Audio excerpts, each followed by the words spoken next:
Landslide की भयानक तस्वीरें अब आपको दिखाते हैं। ये उत्तराखंड का चमोली आप देख रहे हैं, जहां पर एक पहाड़ का बड़ा सा हिस्सा टूटकर देखिए किस तरीके से नीचे आ गिरा। यहाँ पर तमाम लोग आपको नजर आ रहे होंगे। यहाँ पर फिलहाल जो काम है वो किया जा रहा है, यहाँ से मलबा हटाया जा रहा है, क्योंकि एक बड़ा सा हिस्सा आप देखिए पहाड़ का बड़ा सा हिस्सा टूटकर सीधे रास्ते पर आ गया। और यहाँ पर अब बीआरओ की जो टीम है वो लगातार कोशिश कर रही है कि मलबे को हटा दिया जाए। लेकिन ये एक्सक्लूसिव तस्वीर आपको दिखा रहे हैं, जिसने भी इस दृश्य को देखा, इस मंजर को देखा, वो दहल गया, क्योंकि बड़ा हिस्सा पहाड़ का अचानक से भर कर टूटकर नीचे सड़क पर आ गया, जिससे आवागमन बाधित हो गया, यातायात बाधित हो गया। और इसी बीच अब जो बीआरओ की टीम है, जो प्रशासन की टीम है, वो लगातार रास्ते से मलबे को हटाने की कोशिश कर रही है। तो ये लाता के पास हुआ है लैंडस्लाइड चमोली में। और चलिए खबरों में आगे बढ़ते बात करेंगे मंगेश यादव एनकाउंटर की, क्योंकि मजिस्ट्रियल जांच के आदेश दिए गए हैं। बड़ी खबर के तौर पर आपको जानकारी दे देते हैं। देखिए बड़ी खबर सामने आ रही है इस वक्त, और मंगेश एनकाउंटर की मजिस्ट्रेट जो जांच है वो होते हुए नजर आएगी, और डीएम की तरफ से निर्देश दिए गए हैं, यानी कि अब जांच तेज होगी। आपको बड़ी खबर बता रहे, सुल्तानपुर की डीएम ने मजिस्ट्रेट जांच के आदेश दिए गए हैं। इस वक्त एक बड़ी खबर सामने आ रही है। और देखिए राजनीति की अगर बात की जाती है तो नीति और नियत को लेकर हमेशा से आरोप प्रत्यारोप का दौर जो है वो तेज होते हुए नजर आया।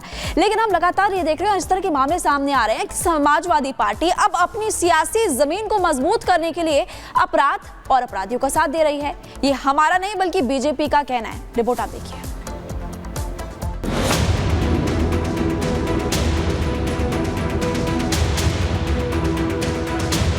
यूपी में अपनी सियासी जमीन खो चुके विपक्षी दल जाति के सहारे सत्ता में वापसी के सपने देख रहे हैं। जातीय जनगणना की बात तो विपक्ष कर ही रहा था, अब अपराधियों की जाति पर भी राजनीति शुरू हो गई है। अखिलेश यादव ने सुल्तानपुर डकैती कांड के आरोपी मंगेश यादव के एनकाउंटर पर सवाल उठा दिए। अखिलेश ने ट्वीट करके लिखा कि 2 दिन पहले जिसको उठाया और एनकाउंटर के नाम पर बंदूक सटाकर गोली मारकर हत्या कर दी गई, अब उसकी मेडिकल रिपोर्ट बदलवाने का दबाव डाला जा रहा है। इस संगीन शासनीय अपराध का सर्वोच्च न्यायालय तुरंत संज्ञान ले, इससे पहले कि सबूत मिटा दिए जाएं। यही नहीं, एसपी का एक प्रतिनिधि मंडल भी एनकाउंटर में मारे गए मंगेश यादव के घर पहुंचकर उनके परिवार को ढांढस बंधा रहा है और सरकार पर सवाल खड़े कर रहा है।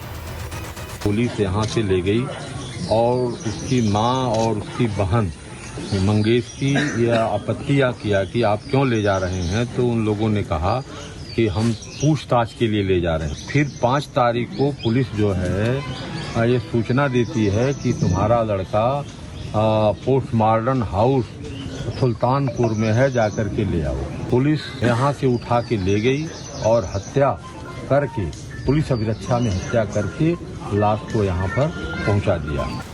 मंगेश यादव के एनकाउंटर पर अखिलेश यादव ने जैसे ही सवाल उठाया, वैसे ही इस मामले पर सियासत गर्मा गई।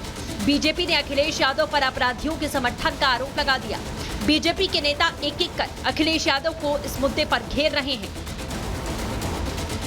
अपराधियों का साथ देने में समाजवादी पार्टी किस न्यूनता तक जाएगी? अब समाजवादी पार्टी अपराधी के घर जाकर के मातम पुरसी करना चाह रही है। पहले मुख्तार अंसारी के घर जाकर के वहां मातम पुरसी करने का काम अखिलेश यादव जी करते हैं, और अब मंगेश यादव जो 1 लाख रुपए का इनामिया बदमाश था, जो पुलिस पर गोली चलाने का दुस्साहस कर रहा था, अब उसके यहाँ फातिहा पढ़ने के लिए समाजवादी पार्टी के नेता प्रतिपक्ष विधान परिषद के जा रहे हैं। क्या यादव होना गुनाह है? नहीं है ना। और किसी अपराधी ने अपराध किया तो उसकी सजा कानून देगा, अदालत देंगी। जिस तरीके से चाहे अतीक का हो, चाहे मुख्तार का हो, चाहे जेल में मुन्ना बजरंगी का हो, जिस तरीके से हत्याएं हुई हैं और जिस तरीके से इनकाउंटर हो रहे हैं, उस पर सवाल उठना लाजिम है।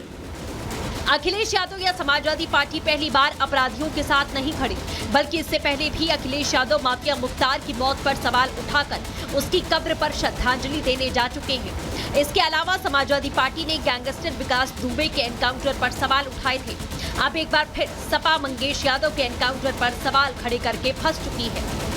सरकार यादव विरोधी तो नहीं है। मुझे तो नहीं लगता कि सरकार किसी भी पर्टिकुलर जाति या पर्टिकुलर लोगों के विरोध में काम कर रही है। ऐसा कभी कुछ भी नहीं है। जो हमारे आदरणीय मुख्यमंत्री हैं, वो उनके मन में और हमारे आदरणीय प्रधानमंत्री के मन में केवल देश और राज्य है। बस इनकी सरकार के समय ऐसा होता रहा होगा, तभी तो कह रहे हैं।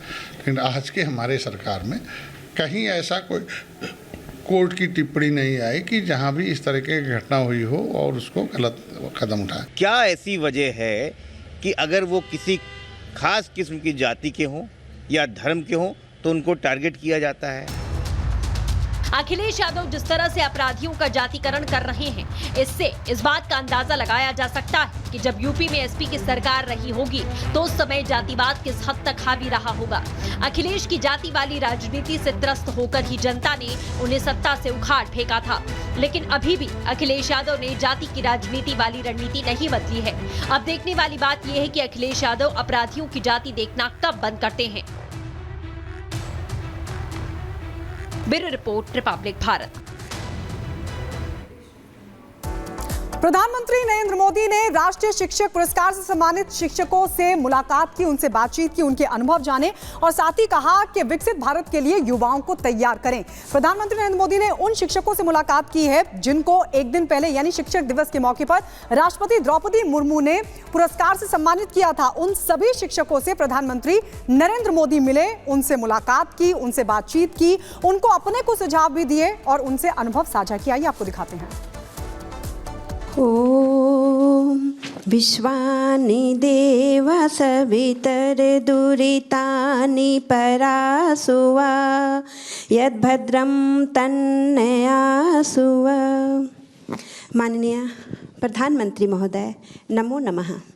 अहम आशा रानी +2 उच्च विद्यालय चंदन क्यारी बोकारो झारखंडतः अद्य भवता सान्निध्य प्राप्त अति गौरवम अनुभवामि।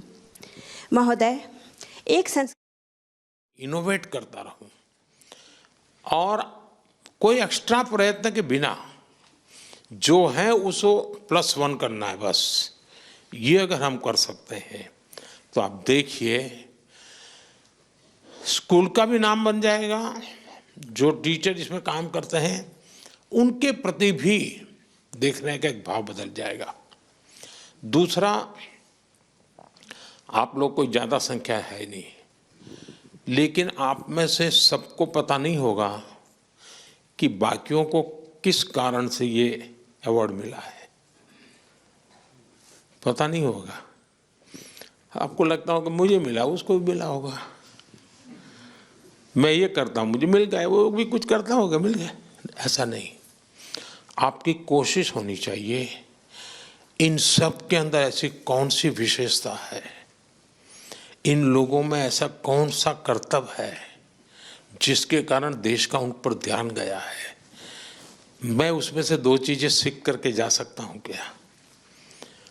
आपके लिए ये 4 दिन 5 दिन एक प्रकार से स्टडी टूर है।